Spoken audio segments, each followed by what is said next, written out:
back ones. Okay, So it could be U Chicago. that's what I was thinking. 2019. No, we were on there. UG 19. Exactly. Uchi 19, that's No, I what it was is. there.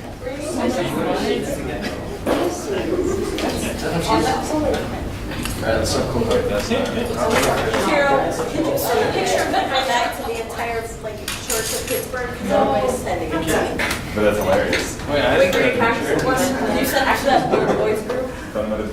All right, let's try this again. What's the group called? Yeah, but you guys have a long time to figure out what chapter was it. I'm taking my token back. I'm not gonna give you anything. Because you have a long time to figure it out. All right. Can I see your face? Here you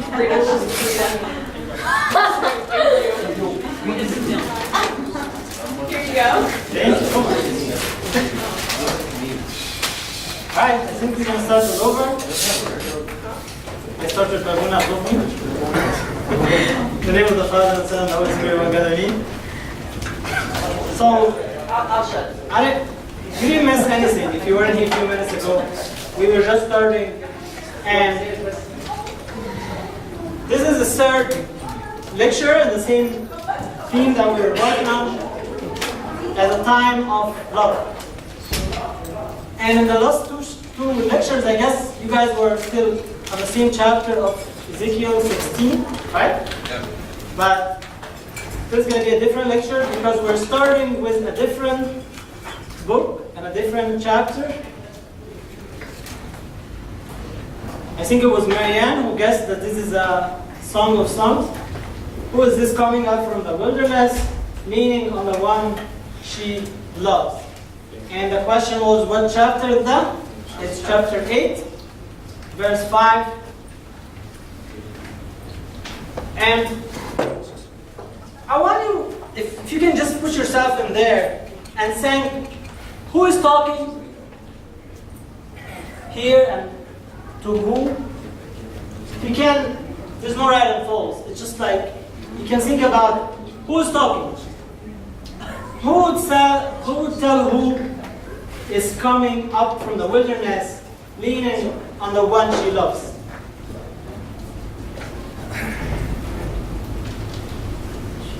There's a dozen of answers, so you guys can pick any.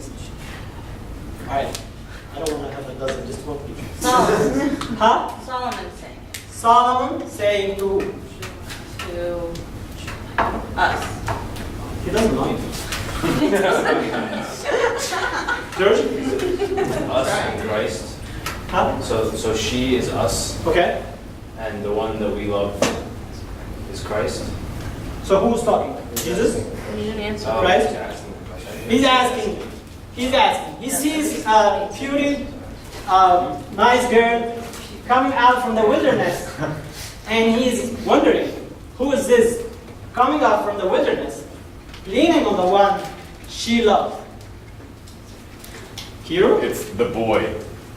The boy. Yeah.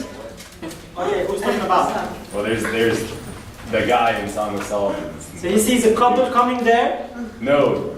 Oh. Yeah, she's leaning on him. Yeah, that's right.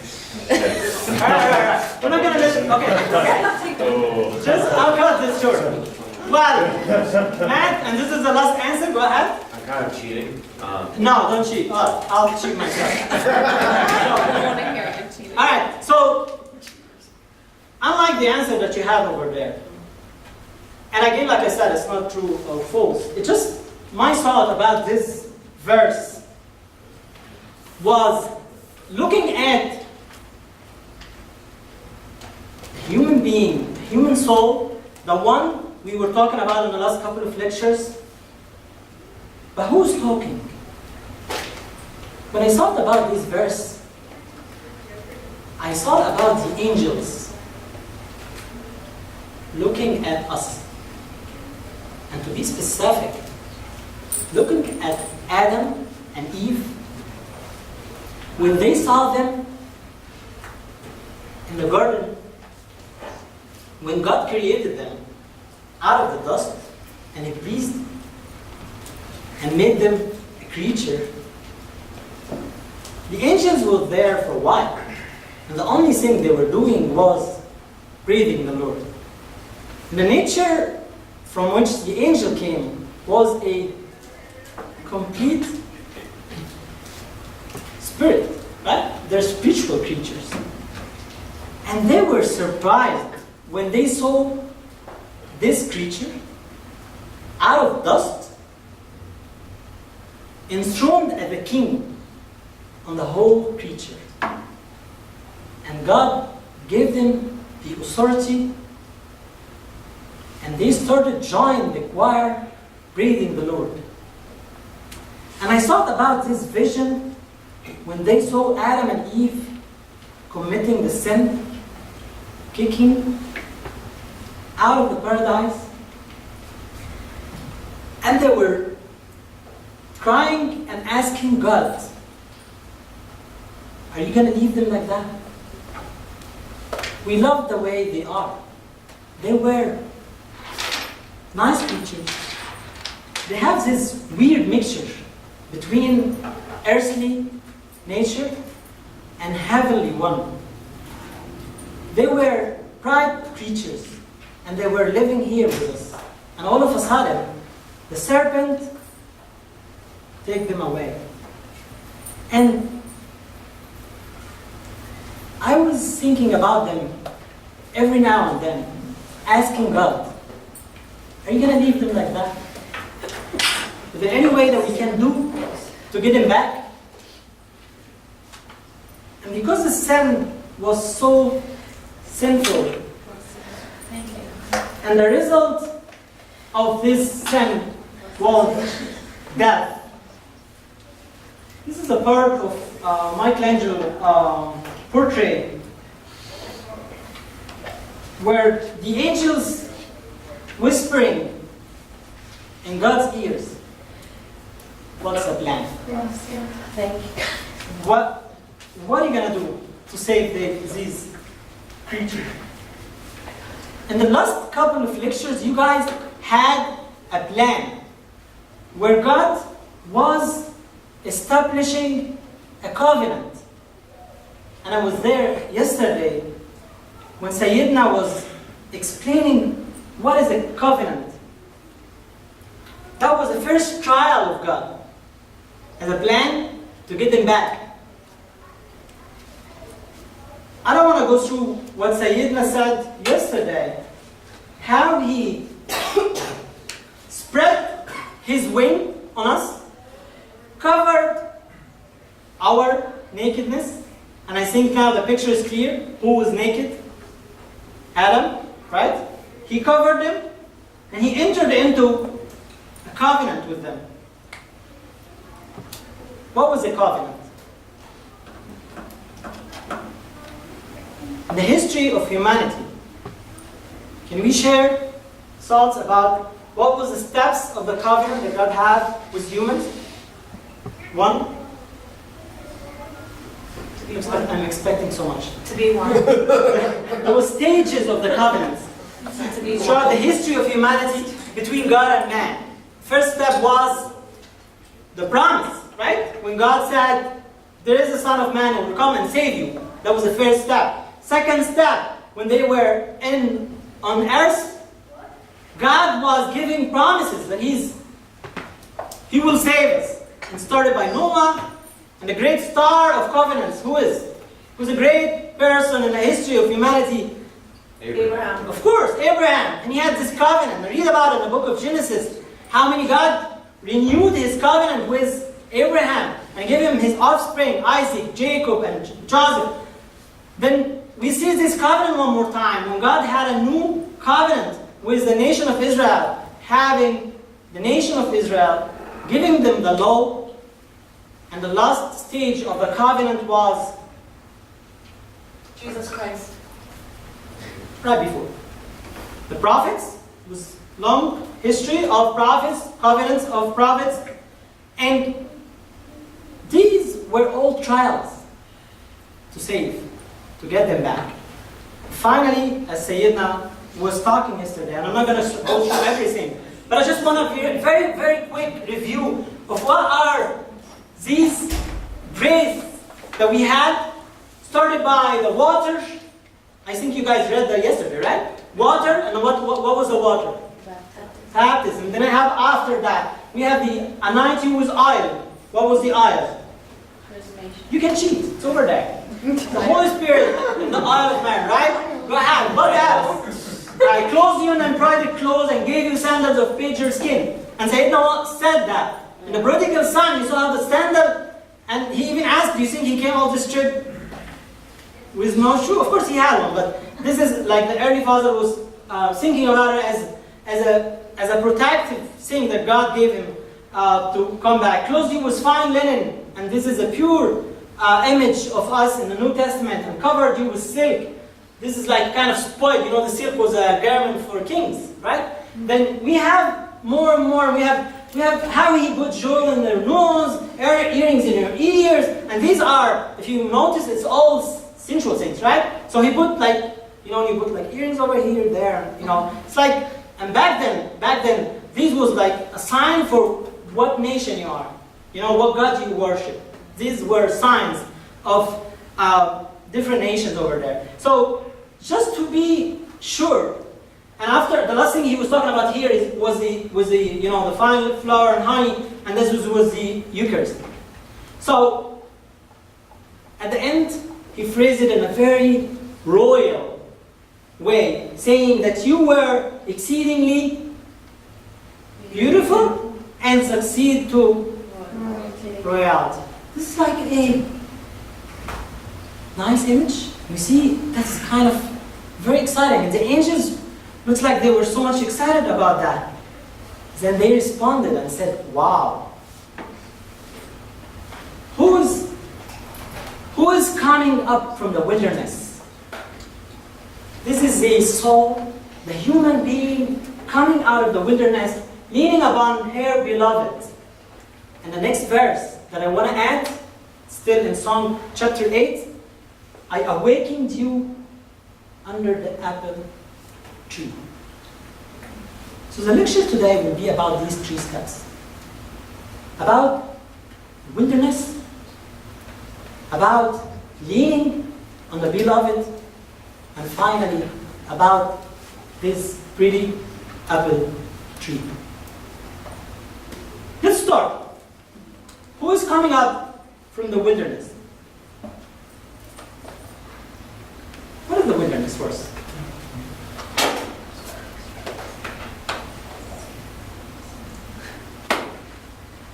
For you. Yeah. Sing. What do you think? What is the wilderness? I think it's like earth, like the ways of the world.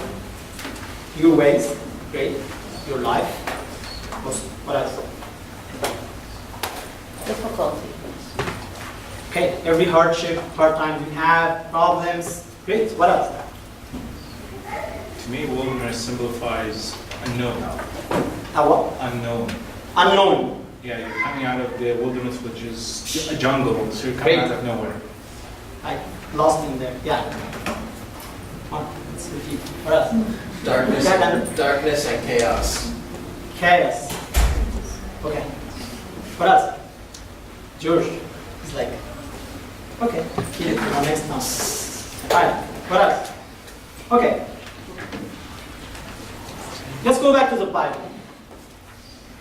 Where did you read about the wilderness? Sinai. Thank you. Huh? John the Baptist? The voice of Moses. Yes. Moses and the wilderness. Okay, this is a great image. What else? One more. Just one more. Jesus. Thank you. Where? Where was Jesus in the wilderness?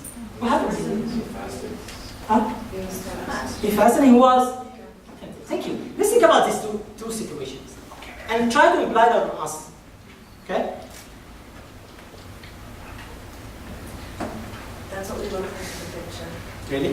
picture. Really? That's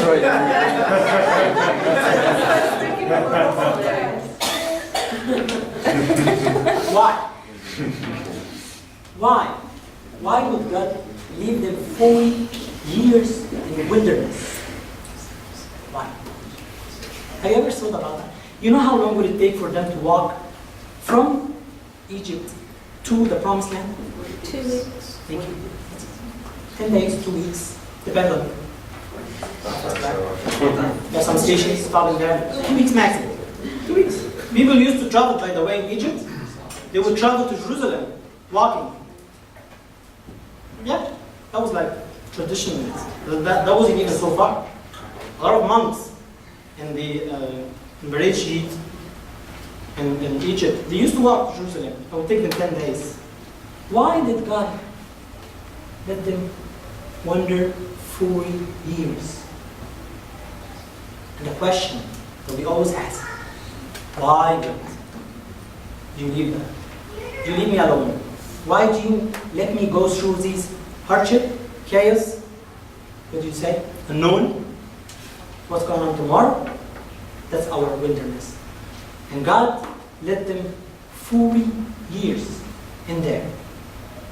The answer is, He made them wander in the wilderness 40 years until all the generation that had done evil in the sight of the Lord was gone. He's not going to do that to you. What God did with them in a parental language, He was raising up. They had problems that He had to solve. And yes, it took a while. Yes, it was hard. And God was waiting for their attitude and respond to facts. They start by complaining about food. There you go, you have the manna. We're thirsty. Here you go, you have water out of the rock. Oh, it's boring for this, manna every day. You give them what? Yeah, wake up, guys. It's not middle school class. What did He give them? Quail. You either don't know or asleep, huh? Quail? The quail, great. It was mentioned in the book of Deuteronomy, if I'm not mistaken, that their shoes were not red. You know why? Their garments, they were not red. You know why? Because they forgot to complain about it. Every little thing they complained about it, God had tried to fix it. Raise them up. Try to get them and solve these problems that you have. It might take a day, it might take a while, but He has to do that.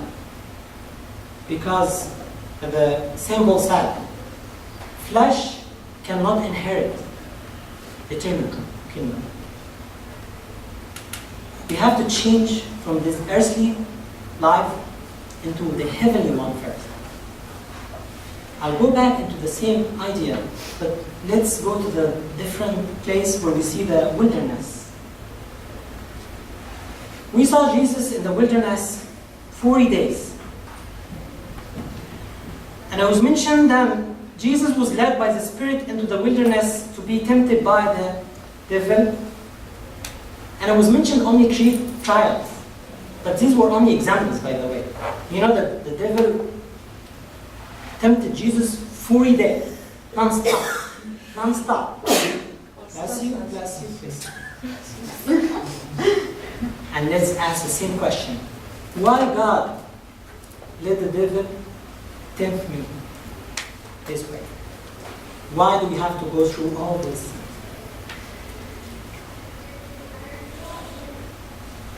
Going back to Jesus, it was mentioned He Himself has suffered being tempted. He's able to aid those who are tempted. And then John said, and he summarized these temptations into these 3 categories, saying, for all that is in the world, you know the verse? Yes. 3, what is in the world? Your trials, The lust of the... Lust of the flesh. Okay. lust of the eyes. Thank you. Pride of life. Thank you so much. It's pretty much, if you think about the sin that's chasing you in life, I'll give you 10 seconds to think about it. I'm not expecting an answer. But you need to put it in one of these categories. Is it a lust of flesh? Is it a lust of eye? Or is it a pride of life? And these three, Jesus went through, as it was mentioned here, to do what? I help. He's there. He's there. He will take your hand like he did with the wilderness, like Israel in the wilderness. He will guide you. But there are some changes that will happen throughout the way. And me, myself, sometimes I will just stop there like, why? I was tough. I see someone going through really bad things. I see someone who's really suffering from sin or disease or problem or some, things here. And then all of us, I don't think they will even have a day, a smooth day that has not even one bad situation. There's always something wrong. And we always think, why? And why, I'll give you two examples, still from the Old Testament. And let's track what did the wilderness change in their life. Let's start with this nice man. Who's that? I know it's hazy, but I think you can figure it out. Can you describe? I'm sorry. I'm surprised that you're trying with these glasses. It's hard to see. Yeah, can you describe the image? Who's that? Can you describe the image? I can't. Describe? No, I can't do that. Huh? Moses, Thank you so much. When was that? when he was in charge, and he killed one of the. You know the story? Egyptian. You know the story? No. All right, it happened that. Okay, Mary, can you tell them the story? Right. Very good. Okay. This was before he. This was after he found out. I think. Yes. So he sees. You're doing He's great. walking, and everybody's working. It's in Egypt. This is happening. It's when he's still prince, and he sees that one of the Egyptian workers, person in charge, this Jewish person has done something wrong, and he's beating him, and he's basically close to death. And he sees, oh my God, before I guess a day before he found out that he was Hebrew. Hebrew, and then so he pushes the Egyptian out of the way, and then the Jewish person's why did you do that type thing, We didn't just push him out of the way. No, it didn't stop at just pushing him. Yeah. He killed him. Yes. He killed him. So here's the story. He was a prince from the royal family. You know how Moses was raised by the daughter of Pharaoh. And guys, after this retreat, you're gonna start reading the Old Testament. Promise. Okay, promise. You're gonna do it. It's really interesting. It's not boring. These stories are really, really, really helpful. As you can see, we have a lot to say about that. Anyway, so he was from the royal family. He saw this, the Egyptian, the Israelites back then were slaves, and they were working for the Egyptian. And the person in charge saw, he saw someone Jewish one doing something wrong. He keep punish him for that. So Moses, when he saw that, he just get pissed off and he ran and he get the Egyptian guy and he killed him. Right? As simple. He just killed a human being simply because he get what? Anger. Why? Because he wanted to save his people, right? This man, who was that tough, look at him 40 years after. It was mentioned about him. Now the man Moses was very humble, more than all men who were on the face of the earth. And in other translation, the word humble is replaced by patient. How long in between these two stories? 40 years. 40 years. It took Moses 40 years in the wilderness to learn what? Justice. I'll go back to the same thing that I was talking about. God is raising up Every one of us. It's hard. But we have to see what are we getting from everything in wilderness. So why the wilderness? Because the wilderness is a school where we learn our lessons. So think about the problem that you have last week. The situation that you encountered in school, in work, with your... You only have one column, so I don't know if you're Two problems. Oh, 2 columns. All right. Okay, so I'll just show it like that. So yeah. So the problem that you have with your spouse. Why? Why? Because we're getting something out of it, and you have to see it this way because God is raising up something inside us. The next story that I really love is about this man. You know who's this? The sneaky Jacob. cheater. Jacob. Jacob, and that's his brother. Esau. Esau. Teasing him for a plate of soup, right? Yes. He was terrible. What he did to his elder brother was more than... But he's not hearing. Esau. You covered him. What do you mean? I think It is. So the Bible only mentioned two situations where Jacob cheated his brother. Only 2 of them. Right? One of them was there, and the other one when he covered himself was... Yes. Right? And he got into Isaac, he was blind, and he blessed him, and he cheated to get the blessing, the firstborn blessing out of his present. And it's this exact man, few years later, after he went into the wilderness, we see him someone completely different. He was serving his uncle 20 years to reach Rachel, right? Then later on, he's still under suffering over and over. Then we see him in another situation with God, where it was mentioned that he was screaming to God, saying, I will not let you go unless you bless me. Few years before, you were cheating to get this blessing, right? And now look at you, holding it to God, asking for blessing only from Him, through only one way, prayer. What happened to him? It was the wilderness. There was a school that he was graduated from. It's the same school that we go through. But the problem is, we look at situations in life as chance. Oh, bad luck.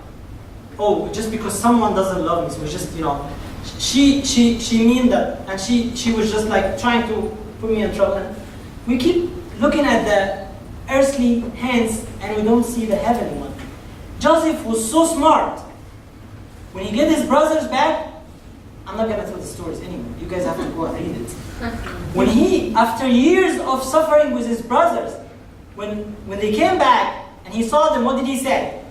You mean evil, but God turned that into good. Why? Because his eyes were open for this school. He went through the wilderness school, he got the degree, and he passed it. And he see that everything happened there is from his hand. It's not a chance. It's not just because it happened. It's not because, oh, I was late this day. Oh, because, there was so much traffic, so I didn't catch this interview. No. This wilderness school is so helpful to every one of us. You will go through it. But if you want to graduate from there, you have to see it this way. You have to see that this is from the hand of God, not just because it happened. I have so many examples, but we don't have enough time to go through that. So, I will leave the book of Genesis for you in the next 50 days to read one chapter every day. And look where if the wilderness is there.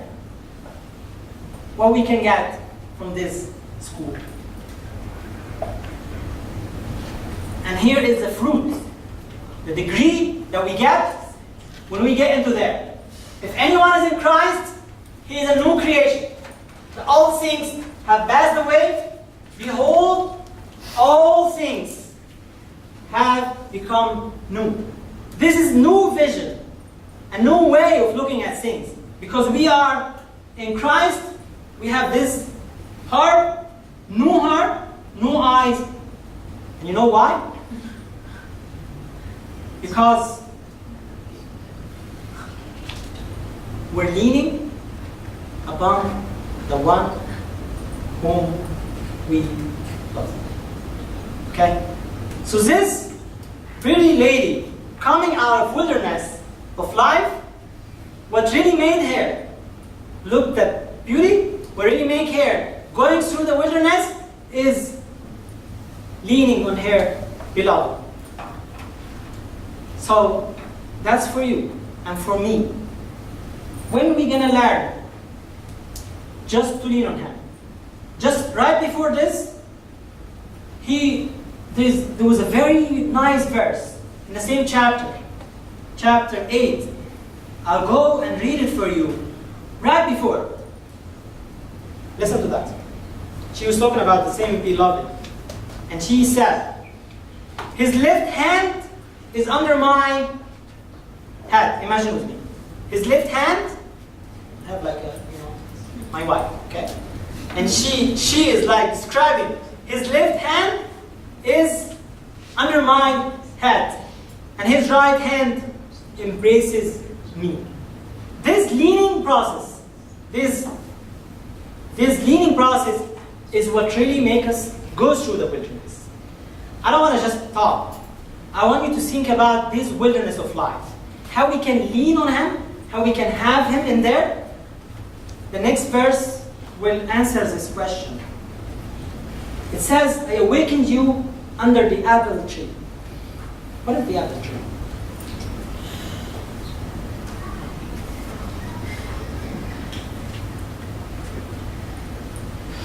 Like an apple tree among the trees of the woods, so is my beloved among the sons. That's still the same book, Song of Songs, this is chapter 2. The apple tree is Jesus. And she was leaning on him under the apple tree. And if you go to Coptic language, you will know that the word cross in Coptic is the same word as the wood, the tree in the Coptic. It's bishi, and it means the cross. So the apple tree is Jesus on the cross. And this is where we get awake, right? He said, I awaken you under the apple tree. This was a kind of theoretical part of the lecture. The next part, and I'll try to be more practical now, is I was asked also to continue with the same book. But the next part was, your fame went out among the nations because of your beauty. So,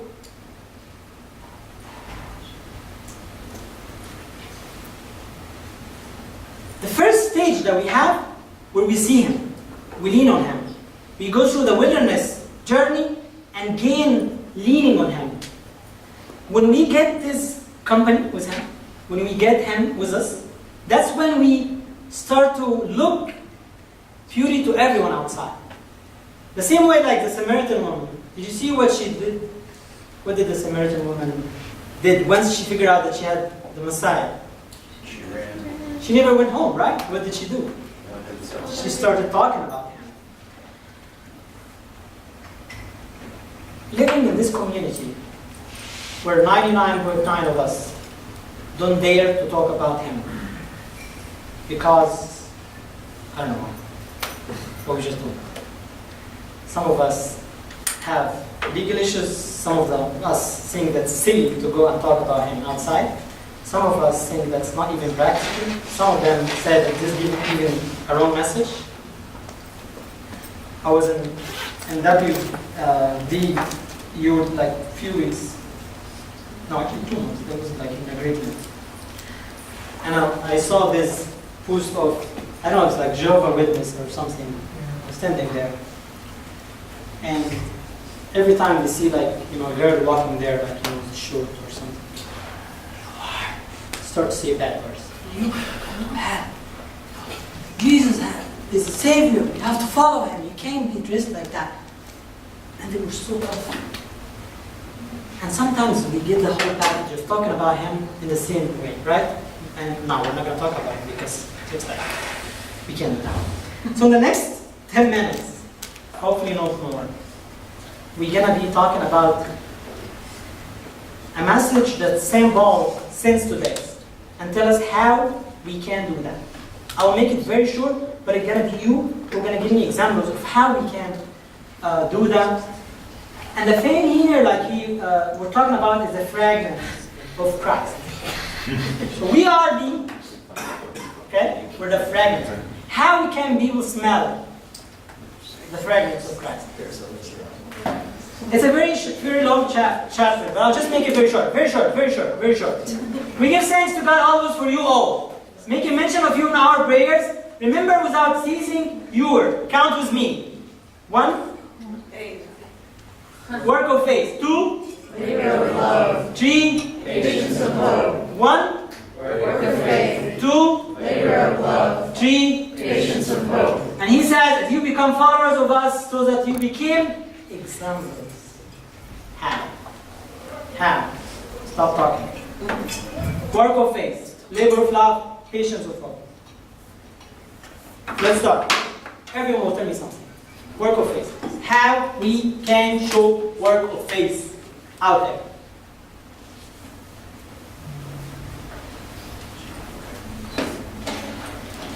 I'll start with an example.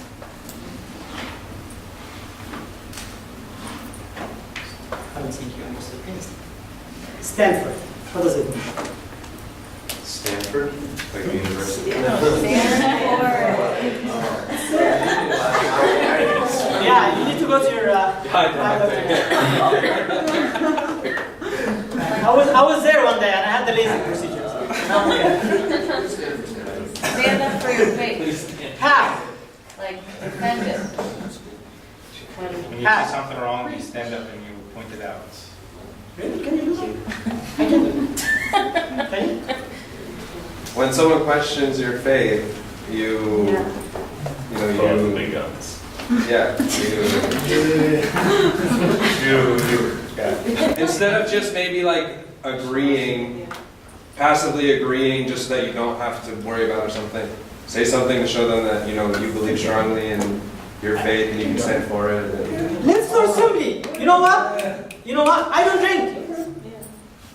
Okay? Thank you. Good to know. I didn't know that. Alright? I don't smoke. Well, let me tell you that. We have high schoolers here, so it's going to be tough to talk about that. But for people who already passed the high school, go back to every bad thing that happened to you in life and think how much peer pressure was the reason for that. Think. List, how many things, how many problems you had, how many one of them just happened because of peer pressure. Alright? So stand for it. If you have to, just stand. I don't do that. I don't go there. Okay? Stand for it. I'm coming to the same point that we're talking about there. But Matt, do you want to say something? Alright, I'm trying to adjust my vision, really. I see. With your hand? That's weird. Alright, that's weird. Okay. It's a nice trick. I'll try that later. Okay. Alright. So, stand for it. If you have to stand for it, just say no. I don't do that. And believe me, there's a lot of people out there who do that for other reasons. There are people who don't drink because they're afraid that they have liver problems. They do that, okay? They don't smoke because they don't want to get cancer lung. Yes, they do that, okay? So there's a lot of reasons out there that you say no. So I think there's a better reason to say no for other things, right? Okay? So first one, stand for it. Second one, do you have any other thoughts besides standing for it? I don't know if this is a question. Or you working your vision? No, I'm just trying to make it make sense for me. You made it zero, man. I was confused by why is you supposed to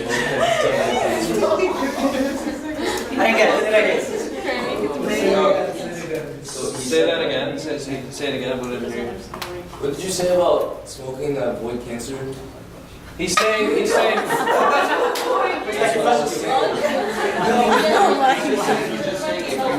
saying people don't do these things for reasons other than just not doing it. Like people won't do it. So I just didn't hear it. Yeah. Alright, I'm sorry, I'm done. Right. So, second thing. Do you have anything to share about that? I'm almost done. I have 4 more minutes, please. So, alright. So we're still in work of faith. I said stand for it. Second thing, we can have an attitude of gratitude. Attitude of gratitude. That's really helpful out there. Really helpful out there. People who really know and show how much they appreciate what God do to them is like a star out there in darkness. And people really point at them and they know, look, you might be smiling now, but I've seen it a lot. People really know the big difference between people who really appreciate what they have and people who do not. Simply because they see that they have this attitude. It really makes a big difference. Do you have any thoughts about this point? Or you want to finish? Alright. Last thing that you guys were talking about is what you're talking about is always be prepared to give an answer to everyone who asks you to give the reason for the hope that you have. But do this, please. Please. I don't eat meat. I'm fasting. No, you don't do that. Okay? I don't drink. No. He says, do that with gentleness, and that was 2,000 years ago, okay? And still valid.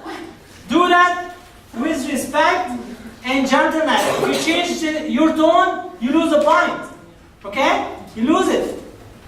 So, I have 3 points for work of faith. Second point. Do you still remember? Labor of love. Labor of love. Give me an example. I have a Sure. We still in the first one? no, just about the timing, because I think we're supposed to have dinner 5 to 6. I know Are we?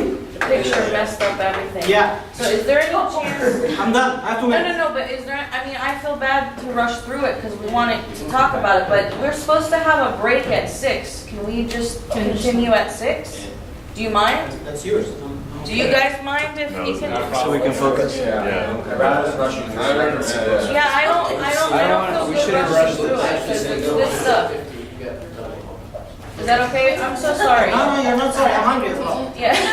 Well, remember they told us like if we don't go, we don't get dinner, so we should go. So guys, can we agree to be here by 6? Like so that we can use the time and Abuna can finish? Okay, so by 6, be back. So go. Go in peace. Peace of the Lord be with you. We'll be back at 5.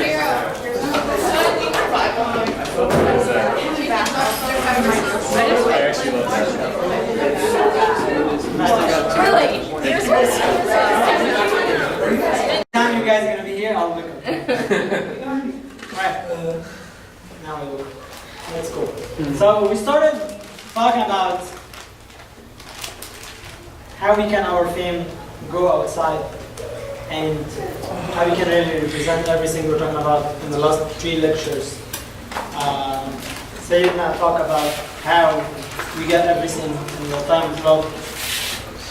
Absorbing Abuna, I wasn't here in the morning, so I wasn't sure if how things were.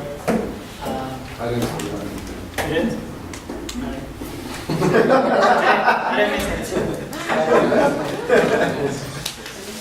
I have notes. Yeah. So, what do you mean? You have my notes. I have her notes. Hair notes? Yeah, those are my notes. Much better. Okay. So, then, we started kind of talking about how we can show it, you know. And actually that remind me of the workshop that we had yesterday. Remember when the group that I had were more between, you know, how we can turn the spiritual part into a behavioral thing. And that's what we're trying to do right now. Showing us, not showing off, just showing what we have as a natural outcome from whatever we have to show. So your fame went out among the nations because of your beauty. We were talking about the fragrance of Christ we started by talking about work of faith. Do you still remember what was the other two? Work of faith, Labor of Labor of love. love. labor of And love, patience of hope. patience. Great. Right. So we started by work of faith. We covered 3 points. We were actually over there when Marianne forced us to leave. Yes, it was a nice idea. Suggested. Appreciate that. When my wife talks, she's not suggesting. No, this is good. I don't consider it a suggestion. Let me conclude over here with a point that I think might help. Yani, I don't know what you guys are going to be doing Tuesday after the retreat. Wherever you're going to. There's only one who I know what you're going to be doing Tuesday. So, the secret, I'm not going to the secret is that. So, the question that we're going to be asked, if we, so anyway, Tuesday, how did you spend your weekend? How did you spend your week? What did you do on your weekend? What did you do there? And the Memorial weekend. And the answer would be, what are you going to say? Church retreat. Church retreat for 3 days? Yeah. Who would spend 3 days in a church retreat? It's like With my friends. with your friends. What did you guys do for 3 days? That's like, it's time to have fun. Yeah. We had Sunday school for 3 days. That's what I explained and told them. All right. That's why I'm here. That's why I'm expecting to be. All right. So the question for people who just came. The question that we are asking here, Marina, when you go back to work Tuesday, Monday tomorrow. Okay. Okay. Your friends, your co-workers, gonna ask you, what did you do yesterday, or how was your weekend? It's great. And It was great. it was great. So what did you do? So the question would be, what did you do in the weekend? I went to a church retreat, a family church retreat. Great. What was it about? Jesus Christ. I'm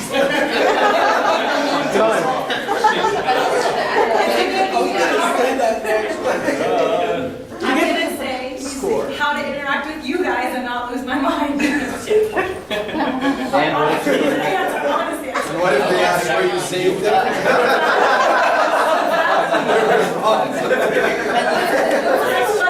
Were you saved there? I was asking, are you saved? You're not going to continue. You can accept Jesus. Hallelujah. Praise the Lord. Did you get my point? Yes. Yes. That's part of the work of faith. We don't have to find, just like sometimes we're trying to force the message when we have a lot of chances of just have it naturally. The question is, how was your weekend? It was great. But just continue. Add one more phrase. And stop.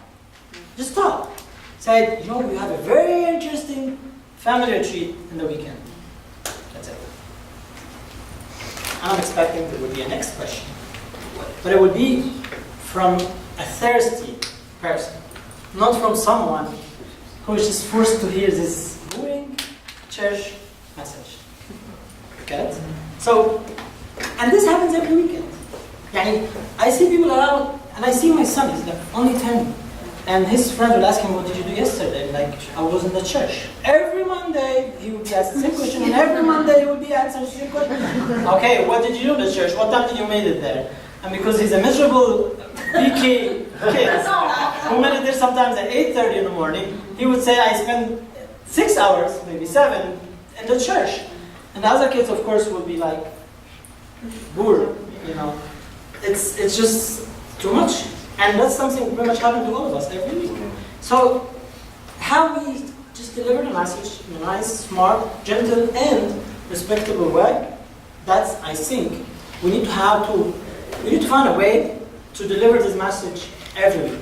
And we need to make people feel how it is really interesting, how it is really fun, how it is really fulfilling our needs. We had something that we really had this weekend in the church. We were seeking something and we had it. that's what I was pretty much focusing in the work of faith. And again, I don't have so much time, so let's just run to the next one. Labor of love. Labor of love. What are you going to be doing as a labor of love to make your fame go outside? What are you going to be doing? You're going to help someone who has a flat tire. Right? I don't know if you do that. You help someone who's cutting his grass. What are you going to be doing?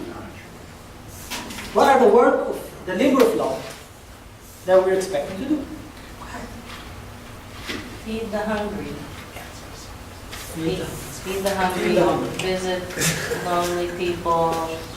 Ask about others. Okay. Help him cut the grass. Help him cut the grass. It's sort of as it was your parents, right? Okay. I think we all, I would assume, that we all raised as nice, helpful kids who really love to help people out there and show them, compassion and sympathy. And yeah, we give hands. I'm sure you guys, if you're not this person, you wouldn't be here today. That's not the thing that I want to talk about. What I really want to talk about is, and this is another thing, it's just a short message for you. There's a kind of mix now in our community, and it's confusion between morality and spirituality. Okay? And when it comes to the labor of love, I know people who are, they don't even believe in God, but they do charity work. There's people that do, right? We all read about that. So how we can make this message, again, go to the same point of your fame as Christian. Your fame, as he described there earlier, and I love how, we don't have so much time, he says, your fame went out among the nations because of your beauty. Is it my beauty? No. He continued and said, for it was perfect through my splendor. Who's talking? God. Through my splendor. You were beauty because of God's splendor. So how we can show that the labor of love is for His fragrance, not for our pride to show. That's the thing that I'm looking for. Try to mix any act of love with what the Bible describes as the rock. Okay? And I always love and repeat over and over this parable that Jesus mentioned to conclude the Sermon on the Mount. Do you remember what was the last words in the Sermon on the Mount? Jesus said, so everyone who listen and do what I'm asking you to do is like what? The house. So not Old Testament, not New Testament. It's kind of like Matthew 7. Go ahead, man. Did I say it right? I don't know what you said. It's like the house built on the rock. Thank you. You're welcome. So everyone listens and do this labor of love. It's like building a house on the rock. And the other one is building on what? Sand. Okay. What is the big difference in the building process itself? Nothing. The building process, the thing that you're doing, is the same. It might even be kind of easier to build on the rock because it will, it's not going to give you a hard time every time. It's just like collapse. No. So my point is, sometimes people look like alike. They do the same thing, just go through the same route. The labor of love is pretty much going to be the same. But what really the big difference is the foundation that you're building on. So everything you start, have this mindset of Him. Okay? It sounds hard, but you need practice. You need practice that every day you start, you just have Him in mind, and every message of love you do to your friends. And I remember this. Someone was telling me that he was a waiter, and he told me about someone left him a tip with a note that this is from Jesus, or something like that.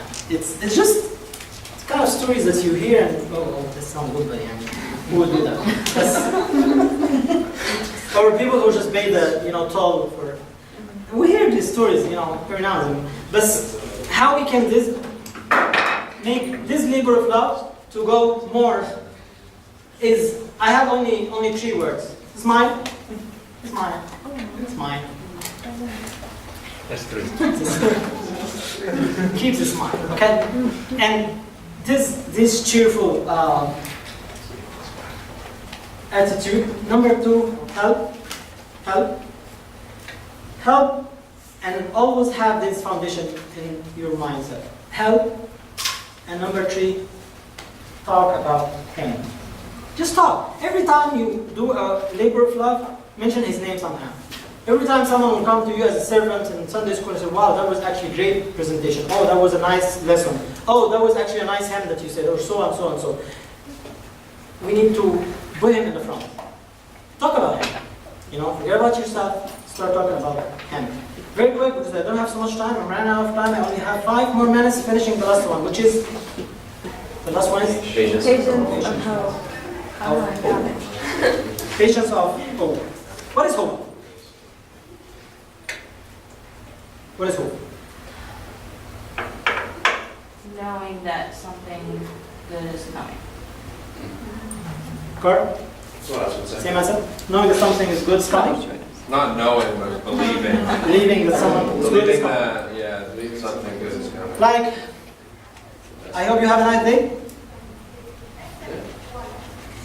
Not really. That's different than like hope as an abstract concept. That's what I'm trying to do. Is this what we mean by hope? Yeah, no. I think hope as an abstract concept is different, but that's just being polite. But I don't think in terms of patience and hope that's the same thing. Yeah, like I hope to go, in a vacation, spend some nice time. I hope. I hope so. But the thing is, and this is the difference that I have in mind. Every time you're talking about something that's doable, which is doable, I know sometimes it's hard to go to vacation, but it's doable, yeah, inshallah. It will be there. So, that's no hope. Okay? If you're expecting something, a doable thing to happen, that's not hope. That's not hope. What's hope? It is only when everything is hopeless that hope begins to be a strength. That's hope. Hope is when you're looking, seeking something that's hopeless. That's what the Bible is trying to kind of delivers as a message. I love, it's in Romans. It says, if we hope for what we do not see, we eagerly wait for it with perseverance. The hope that is seen is not hope. Hope that is seen is not hope. For why does one still hope for what he sees?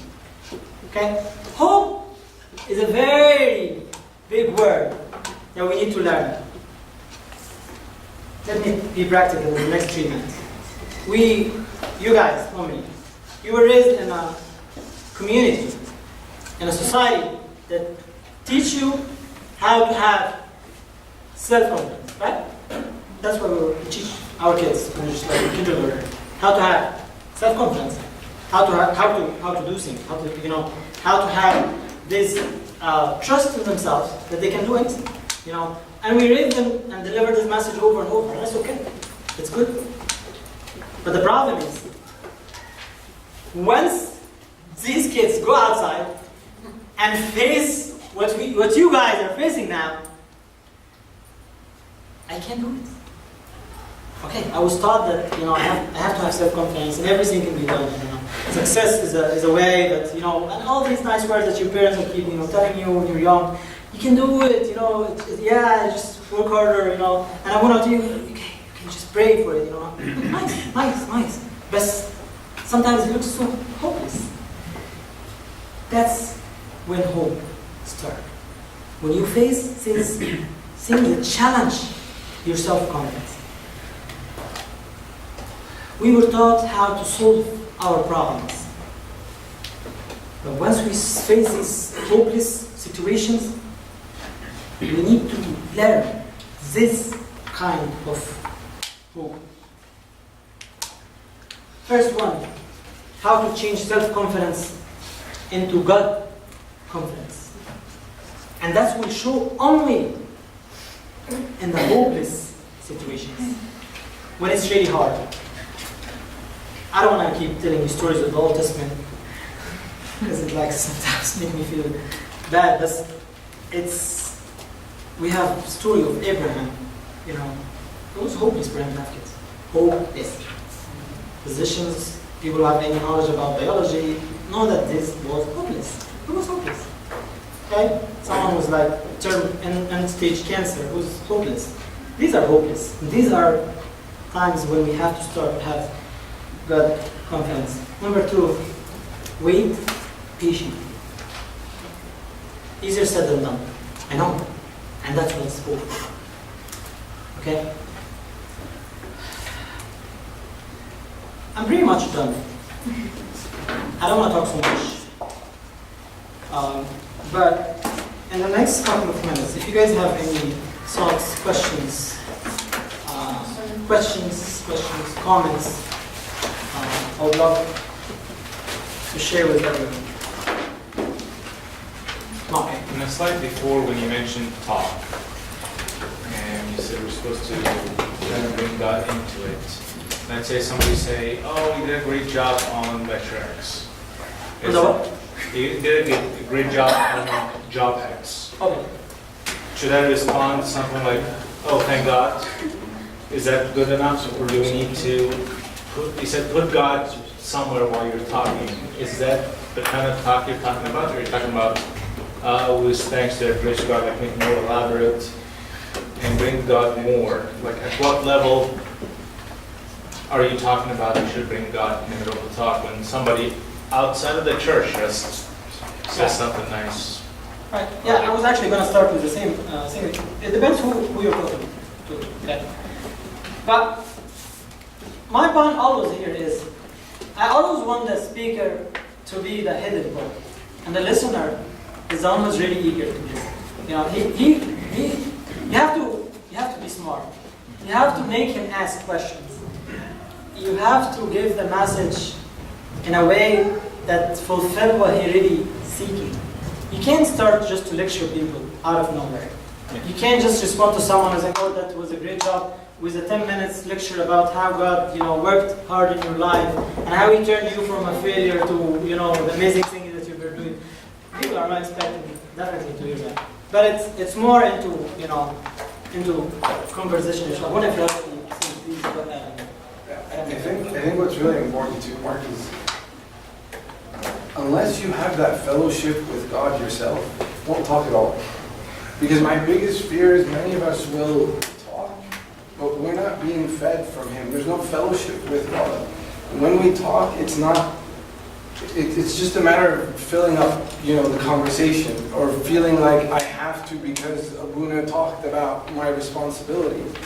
But when you are filled with God yourself, when you have fellowship with God in prayer and scripture, and it becomes so sweet to talk, automatically, you won't have to ask. You won't have to ask, like, at what point, like, how much and what's enough, you know what I mean? There's no calculation to it. It is the Spirit, truly, as the Lord said, the Spirit will give you the words that you speak. It's not you who speaks. Like the one said, right? It's not. And you will never, ever have to think how much is, it doesn't, when I love someone, I can't stop talking about it. And right now you're in the honeymoon phase, right? You can't stop talking about her. After some time, you might stop a little bit. No, I'm just kidding.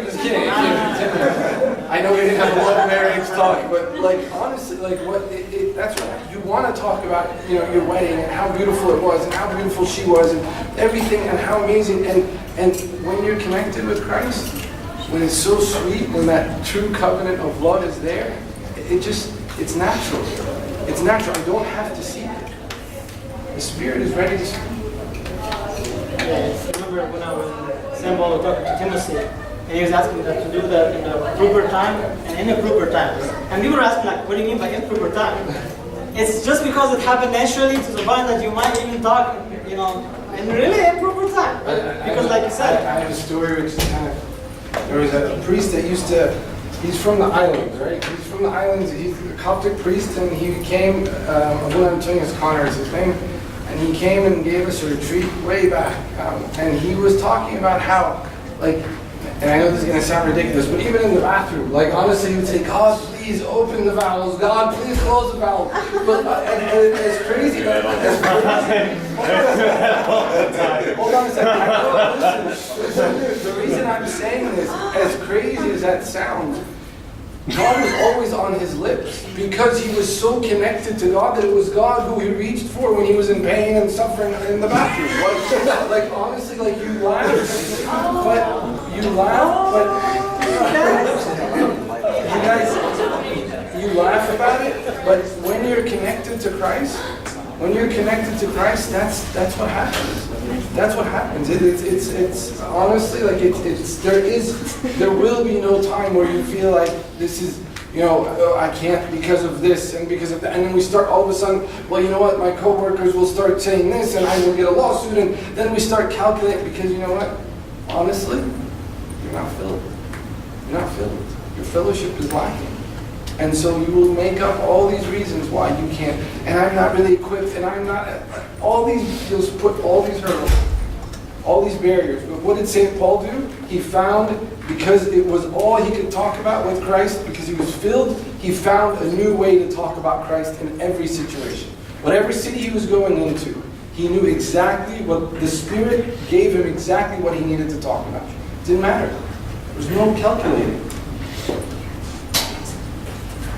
So one of the things I've thought as a guide rule is, you don't open topics to talk about Christ, but you wait for them. When they ask, you answer. You don't just try and go and preach, you just wait for an opportunity and seize it.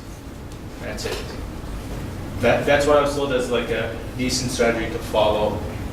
Honestly, Mark, the whole strategy thing worries me a bit, because give me Paul's strategy. Give me St. Paul's strategy. Tell me, what was that like? Give me Christ's strategy. What was that like? You know what I mean? It was radical. It was radical in every way possible. It was crazy. It didn't make sense. Like, there were definitely rules that he shouldn't have broken. Things that were being done that were completely radical, right? And he said, when teach us to pray, he said, Abba, Father. What are you talking about? How do we say daddy to him? Like, what, are you crazy? Like, we can't call him Father. But there's no strategy. It was speak from the heart. And honestly, live it first. That's what's going to bring them to you, Habibi. Is they want to see someone, like Abuna was saying, they want to see someone who naturally portrays Christ in their life. And they're going to want to know, who is it? What makes you so different? What makes you so unique? And they're going to ask, and they're going to come and say, hey, teach me. What are you doing? Why are you, when you decide not to have that drink as everyone else, when you decide to fast and you go to the office parties and whatever whatever is on school campus, and you're not doing what everyone, they're going to be like, hey, they're watching. And I've said this to our youth many times, people are thirsty, but yet we always are saying, well, you know what, PC, it's not politically correct. Politically correct. We're always worried about that, right? But people want to hear. I remember when Anthony one time was saying how he was on a flight. When Anthony Masiha from DC, he was on a flight one time. It was a red-eye flight from California to Virginia. And, he was like, I'm so tired, I'm ready to sleep, I'm ready to pass out, this is going to be the best, whatever. Sitting next to him is this guy who all of a sudden opened up this conversation, and the whole 5 hours, he was like, oh man, the whole 5 hours, and it wasn't silly questions. It was not like, why are you wearing the black, what is it? No, it was about Jesus. And this guy was an atheist. And he kept asking about Jesus, and what is Jesus in his life, and what has he done, and what does he see? The whole point is people are thirsty. And we put up these barriers because we are not filled. That's why we put it up. I remember this, I told this to my youth group the other day, that was talking to someone Hindu. And part of the conversation was like, okay, so after 2 hours conversation, we ended up, okay, what should I do? I'm like, just pray. Just pray and talk to him. And I just started to give him some stuff to pray with. And his reaction was like, am I allowed to pray? Am I really allowed to talk to him this way? People feel like, okay, he's just over there. Even if there is a God, he's not the one that we can, like you said, we can call him Father. it's grace that we live in and we don't feel how precious it is, they will like, really, can I do that? Can I just stand there and talk to her? With no like written books or, yes, of course. So, but I will go back to Abuna's word, is like, there's a big difference when we don't have a cup already, but like if you have, you know, when you have like a cup that has like few drops, okay? And you're just trying to squeeze it to just splash on someone. And when you have a cup that's full, and every time you put another drop, it just overflows. Now, this is that's what I mean by like fellowship. When you have fellowship, you don't have equal difference. The moment you get more, the moment you're gonna get out more. More questions? We're expecting a new lecture now, so I watch. So we get a 5-minute break. It's okay. Well, yeah, it's gonna be on the Abraham next, right? Yeah. So yeah, we have a break till he's ready. Alright, okay. Use the Because I don't see him. Right here. I'll just go in the back corner. Unless it's the bowels, then I gotta go to the bathroom. No, it's not. Do we have like beer break now, or how does it work? It's just the kidneys. Oh yeah, we are. The bladder. The bladder is what I wish. I don't know. Do you have a break now, or a beer break? Thank you. I'm sorry. Yeah. Break or a beer break? We are supposed to do a day of prayer, but do you think it's okay if we have a 5-minute break? Okay, yeah, 5 minutes and we'll set up the Agbeya prayer. Okay, so if you need to go to the bathroom or get a drink, and then come back. Can we close in prayer?